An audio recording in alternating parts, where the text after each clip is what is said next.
Bom, eu quero entrar na proposta que, para mim, é a mais importante. A gente teve uma conversa anterior aqui com o Barsi, com o Luiz Felipe, com o Gustavo. A Luíse também teve na conversa. Infelizmente, a Luíse não pôde estar aqui. Talvez ela pegue o finalzinho, que ela me falou que talvez ela venha no finalzinho da nossa conversa.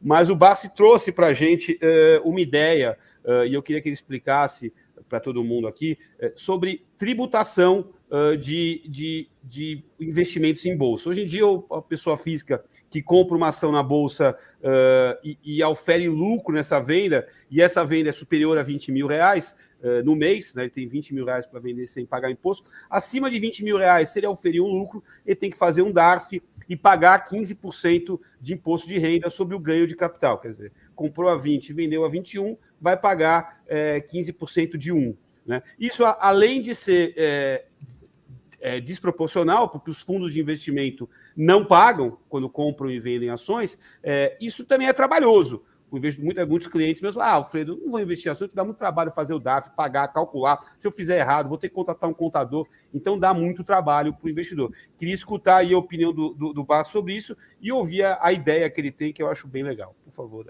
Barsi. Bem, eu estou cansado de comentar essa falta de isonomia, não é isso? Da pessoa física com os fundos, não é isso? Os fundos, eles têm esse privilégio, que é um privilégio odioso, na verdade, não é? Além de serem isentos, os fundos, eles é que têm o potencial para poder locar as ações, porque eles utilizam o quê? Utilizam o acervo do fundo para poder garantir essas locações, entendeu? E locam posições extraordinárias. Ainda hoje, olhando a relação das ações locadas, eu vi que a Oi tem 670 milhões de ações locadas. O nosso mercado não tem estrutura para suportar uma pressão de 670 milhões vendendo em um só pregão. Por isso é que as coisas são irreais. Recentemente, nós tivemos também uma outra empresa chamada Instituto Brasileiro de Seguros, que teve cerca de 370 milhões de ações locadas, é isso? E prejudica a imagem da empresa. Essa distorção de cotação prejudica a imagem da empresa. Então, eu digo o seguinte: grande parte das empresas que são alvos dessas locações, e essas locações são jogadas no mercado, elas têm seu preço distorcido, elas estão num preço real. Muitas delas são preços que são muito mais atrativos do que se poderia imaginar. Então, eu acho que nós devíamos ter uma tributação para os fundos, porque os fundos eles fazem miséria no mercado, a verdade é essa. No Brasil, eu ainda estou para acreditar que nós tenhamos fundos de investimento. 99% dos fundos que nós temos são fundos especulativos. Eles querem saber primeiro o que vai acontecer para bem, para comprarem na frente, e o que vai acontecer para mal, para venderem na frente. Então, a gente percebe que... E outra coisa que a gente já consolidou no mercado, não é a pessoa física que derruba o mercado, ou que aciona o mercado de uma forma expressiva. São exatamente essas instituições. Essas instituições, quando elas têm que vender, elas saem fora, não interessa o critério, tá entendendo? Vende a qualquer preço, e quando compram também tem que comprar tudo de uma vez, que não é o recomendado. Então, a minha sugestão seria o seguinte: inclusive para efeito de imposto de renda. Veja bem, o imposto de renda ele é obrigado a receber todos esses DARFs, não é isso? E correr atrás do DARF, não é? A Bolsa também criou um mecanismo que fere a ideologia da contabilidade, né? Ela criou crédito sem débito, entendeu?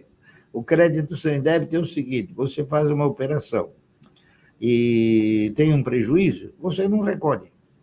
Então, o cidadão passa a ter um crédito. A minha sugestão era o seguinte: que todos pagassem o imposto de renda, todos. E a minha sugestão era um pouco mais agressiva, no sentido de privilegiar a tributação. A minha sugestão é que todas as vendas deveriam ser tributadas com 15% a título de antecipação de imposto. Com isso, o governo ficaria com o dinheiro, está entendendo? E caberia ao fundo ou ao investidor provar que ele não teve o ganho, ou provar que o ganho dele foi inferior àquilo que normalmente teria sido retido a título de imposto na fonte.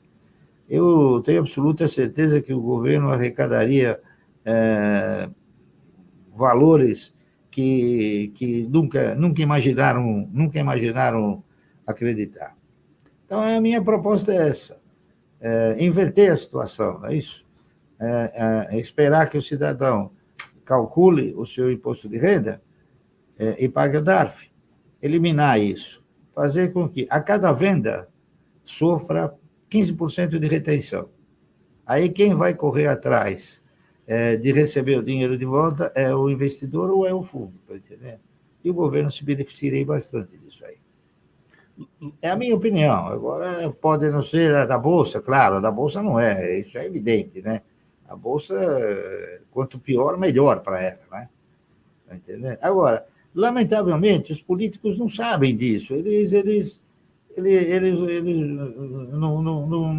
não se aprofundam, tá entendendo? Vocês vejam uma coisa também interessante. Eu combato bastante a distribuição disfarçada de dividendos, não é isso? Existem empresas aí que o membro do conselho ganha R$ 1.000 e o presidente do conselho ganha R$ 100.000. Isso, na minha opinião, é uma distribuição disfarçada de dividendos. Entendeu? Então, você tem que proteger. Por que é a empresa que determina o número de membros do conselho? Eu acho que o número de membros do conselho deve estar ligado ao número de diretores. Para que a empresa tem 4 ou 5 diretores e 15 membros do conselho? Isso daí o que é? É um papaníquel, tá certo? É uma perda que a empresa tem. Então, nós deveríamos ter políticos que se preocupassem em proteger o aplicador de todos esses absurdos que acontecem no nosso mercado, tá certo? Nós temos também a figura do PhD em Olerite, né? Eu conheço vários que são... O PhD em Olerite, sabe quem é? É aquele que está em 10 conselhos. Esse é o cara, é um PhD em Olerite, porque o nome dele já foi alguma coisa na política, então as empresas colocam o cidadão como membro do conselho para dizer que alguém compartilha com a empresa, enfim, para prestigiar. Né? Mas eu acho que não há prestígio nenhum. Mas o pior seria colocar alguém no conselho, não só para prestigiar, para dizer que é um cara importante, mas para conseguir algumas facilidades, digamos assim, né? Também. Que eventualmente ele consegue por já estar tido no poder, né?